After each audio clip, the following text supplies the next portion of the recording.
Hello everyone, welcome back to the channel.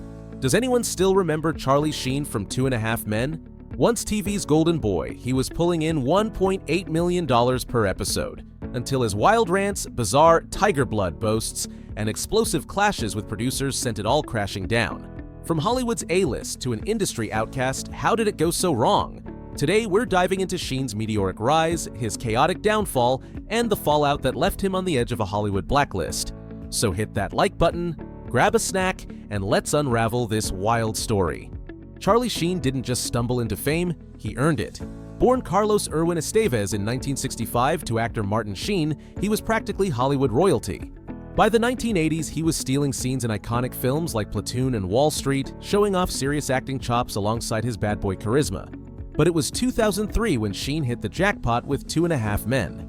Playing Charlie Harper, a carefree, jingle-writing bachelor with a fast lifestyle, Sheen's comedic timing and swagger made the show a cultural phenomenon. With co-stars John Cryer and Angus T. Jones and creator Chuck Lorre's sharp writing, the sitcom became a ratings giant, pulling in over 15 million viewers at its peak. By 2010, Sheen was the highest-paid actor on TV, earning a jaw-dropping $1.8 million per episode. Fame, fortune, creative control, he had it all. But behind the scenes, cracks were forming. While 2.5 Men was soaring, Sheen's personal life was spiraling. His troubles actually started young, smoking pot at 11, arrests for pot possession and credit card fraud as a teen, costing him a baseball scholarship. He's faced challenges before like substance abuse, rehab stints, and high-profile divorces from actresses like Denise Richards and Brooke Mueller, often splashed across tabloids. There were legal issues too. In 1995, he testified in Madam Heidi Fleiss's trial, admitting to spending tens of thousands on escorts. In 1996, he assaulted girlfriend Brittany Ashland, requiring stitches and earning probation. By late 2010, things took a darker turn. Sheen's behavior became erratic hospitalizations, missed rehearsals, and public appearances that raised eyebrows. He demanded exorbitant pay raises from studios, clashed with producers, and started giving bizarre interviews. Remember Tiger Blood and Adonis DNA? Those viral catchphrases came from a string of 2011 interviews where Sheen sounded unhinged, calling himself a warlock and slamming Alcoholics Anonymous. He didn't stop there, he publicly insulted Chuck Lorre, the mastermind behind 2.5 Men, calling him names and mocking the show's crew. These weren't quiet rants, they exploded across radio, TV, and the internet, shocking fans and industry insiders alike. By early 2011, the chaos hit a breaking point. 2.5 Men halted production as Sheen entered rehab, again. But instead of lying low, he doubled down. In a now infamous radio interview with Alex Jones, Sheen unleashed a tirade against Lorre, the show, and pretty much everyone involved. To many, he seemed out of control, and the industry took notice. On March 7, 2011, Warner Brothers and CBS dropped the hammer. Sheen was fired, effective immediately. Their 11-page termination letter was brutal, citing his destructive conduct and inability to perform basic duties, like remembering lines or hitting marks on set. They pointed to delays, unpredictable behavior, and a pattern of issues that made him a liability.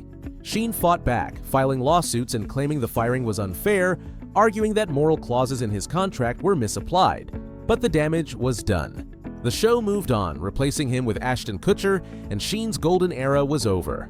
After the 2.5 Men debacle, Sheen's career took a hit. Hollywood doesn't have an official blacklist, but reputation is everything. Studios and producers saw Sheen as a risk. Unpredictable behavior, legal troubles, and viral outbursts made him a gamble not worth taking. Offers for major roles dried up. He tried to bounce back with Anger Management, a sitcom that ran from 2012 to 2014, but it never matched the cultural impact or ratings of 2.5 Men. Sheen himself later hinted at being blacklisted, suggesting doors closed because of his reputation. In Hollywood, it's not about a formal ban, it's about studios avoiding anyone who might derail a multi-million-dollar project.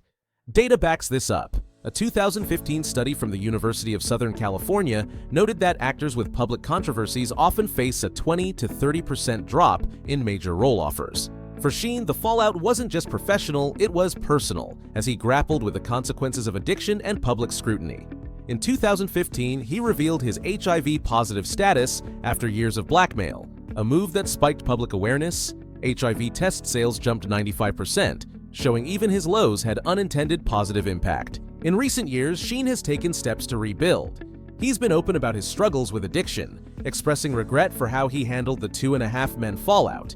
In a 2018 interview, he admitted, "I was getting loaded and my brain wasn't working right." He's even made peace with Chuck Lorre, collaborating on a small project in 2023.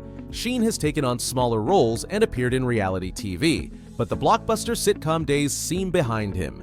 His story is a cautionary tale. Talent can take you far, but in an industry built on trust and reliability, one meltdown can change everything. Charlie Sheen's legacy is complex, undeniable charisma, iconic roles, but a reminder that fame amplifies both the highs and the lows.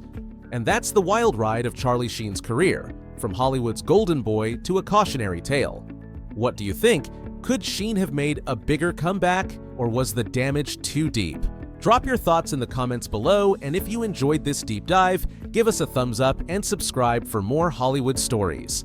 Hit that bell so you don't miss our next video. Thanks for watching, and we'll see you next time.